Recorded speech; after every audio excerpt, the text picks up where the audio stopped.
Hello, in front of me I've got BYD SEAL 5. In this video I'll show you how to enter hidden control center.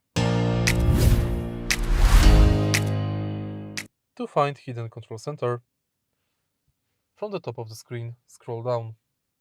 Here you've got access to basically all your custom settings of the car. You can enable Wi-Fi, Bluetooth, change screen mode,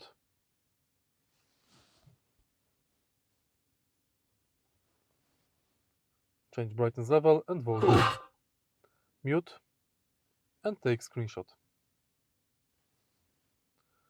You can manage audio, electric defroster, cellular data, energy, driver monitoring system, lane assist, speed limit warning, and you can add more settings. If you find this video helpful, please leave like, comment and subscribe.